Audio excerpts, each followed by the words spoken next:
प्यारे बच्चों, आज की इस वीडियो में हम क्लास 8 का जो ऑफिशियल मॉडल पेपर जारी हुआ है सामाजिक विज्ञान का, उसका आंसर की देखने वाले हैं। ये वीडियो आपके एग्जाम के लिए काफ़ी ज़्यादा इंपॉर्टेंट होने वाली है, इसीलिए आप इस वीडियो को शुरू से लेकर अंत तक जरूर देखिएगा।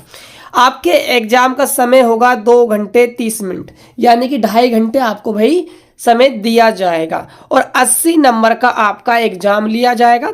बात करते हैं क्वेश्चन किस टाइप से आने वाले हैं, तो सबसे पहला क्वेश्चन आपका होगा वस्तुनिष्ठ प्रश्न, यानी कि ऑब्जेक्टिव क्वेश्चन। ऑब्जेक्टिव जो क्वेश्चन है उसकी संख्या 1 से लेकर 8 तक होगी, यानी कि 8 क्वेश्चन आपसे पूछे जाएंगे ऑब्जेक्टिव।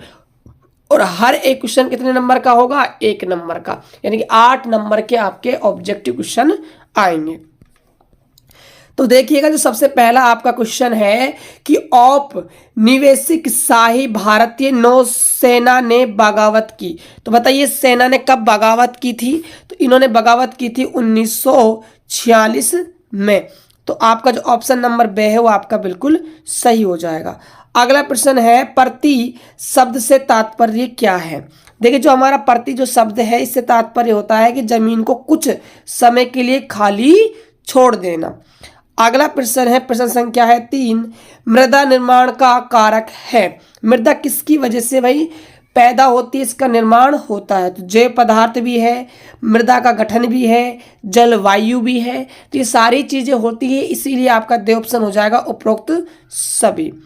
अगले प्रश्न की बात करते हैं, प्रश्न संख्या है 4, एक देश का जनसंख्या पिरामिड आधार पर चौड़ा है क्योंकि? तो बताइए इसका सही जवाब क्या हो जाएगा? तो इसका सही आंसर हो जाएगा आपका जन्म व मृत्यु दर दोनों क्या है भाई? ज्यादा है। ऑप्शन नंबर ए हो जाएगा। अगला प्रश्न है, आदिवासी समुदाय आजीविका के लिए निर्भर थे। बताइए कौन निर्भर थे भाई? आदिवासी किस पर निर्भर थे? तो ये जंगल पर भी निर्भर थे, शिकार पर भी निर्भर थे, इसलिए दोनों हो जाएगा, ए और बी दोनों। अगला प्रश्न है कि बाल श्रम अधिनियम पारित किया गया। तो जो बाल श्रम जो अधिनियम है ये जो पारित हुआ था ये हुआ था 1986 में।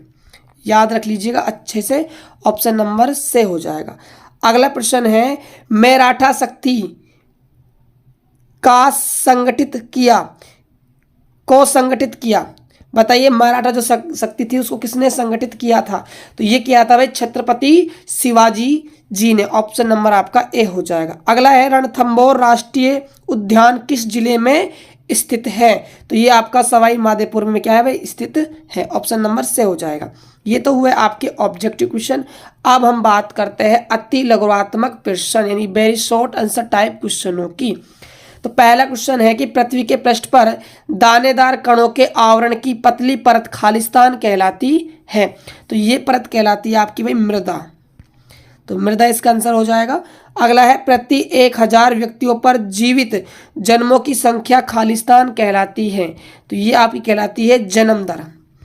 तो जन्म दर इसका सही आंसर हो जाएगा। अगला है, संविधान के खालिस्तान के अनुसार छुआछूत का उन्मूलन किया जा चुका है।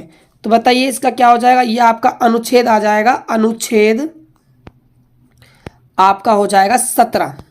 अनुच्छेद 17 में किया गया है। निश्चित अवधि में जनसंख्या में आए बदलाव को खालिस्तान कहते हैं। तो इसको कहते हैं भाई जनसंख्या परिवर्तन। ठीक है, जनसंख्या परिवर्तन इसका आंसर हो जाएगा। अगला जो क्वेश्चन है, क्वेश्चन संख्या है आपकी 10। इसमें क्या है आपको भाई मिलान करना है। तो राष्ट्र के सबसे बड़े संसाधन कौन होते हैं भाई? मानव होता है। कौन होता है? मानव होते हैं, लोग होते हैं। वन अधिकार मान्यता कब प्राप्त हुई थी? 2006 के अंदर। महत्वपूर्ण नवीकरणीय संसाधन कौन सा है? ये हमारा है जल। और जनजाति कैसी है भाई? भील की है। ठीक है, तो ये आपका मिलान वाला क्वेश्चन भी हो जाता है। अगला है आपका सत्य और असत्य वाला प्रश्न है। ठीक है, तो पहला जो प्रश्न है कि भारतीय संविधान के अनुच्छेद 21 के अनुसार पानी के अधिकार को जीवन के अधिकार का हिस्सा माना गया है। तो ये बात सही है बिल्कुल। ये बात क्या है? बिल्कुल भाई सही है, माना गया है। ऑप्शन सत्य हो जाएगा। ऑप्शन तो है नहीं, सत्य हो जाएगा। राजस्थान जन आधार योजना 2017 में प्रारंभ की गई थी। ये बात बिल्कुल गलत है। जो हमारी जन आधार योजना है वो 2017 में ना होकर 2019 में प्रारंभ की गई थी। तो यहाँ पर ये आपका असत्य कथन हो जाएगा। अगला है बेटी बचाओ बेटी पढ़ाओ योजना का उद्देश्य बाल विवाह को रोकना है। बिल्कुल सही बात है, सत्य हो जाएगा। अगला है भारतीय संविधान 6 से 14 वर्षों की आयु के सभी बच्चों को शिक्षा के अधिकार की गारंटी देता है। ये बात बिल्कुल सही है, इसका भी आपका क्या हो जाएगा, सत्य हो जाएगा। बाकी आप पेपर देख सकते हो, ये बाकी लॉन्ग क्वेश्चन है, ये आपको भाई खुद से तैयार करने होंगे। पूरा पेपर देख लीजिए प्यारे बच्चों, अच्छे से इसको भाई आप तैयार कर लीजिएगा। ये पूरा पेपर है आपका सोशल साइंस का, देख सकते हो आप अच्छे से। यहाँ पर आपके निबंधात्मक प्रश्न हो जाते हैं। ये आपका पूरा पेपर है, इसको आप अच्छे से भाई तैयार कर लीजिएगा, ठीक है। और बाकी जो मैथ है, ठीक है, साइंस है, उनका मैंने वीडियो अपलोड कर दिया है, आप उनको भी एक बार जाकर जरूर देख लीजिएगा। तो कमेंट करके जरूर बताना ये वीडियो आपको कैसा लगा और अपने मित्रों के पास एक बार जरूर शेयर कर देना। तो मिलते हैं और एक बेहतर वीडियो में, तब तक के लिए जय हिंद, वंदे मातरम।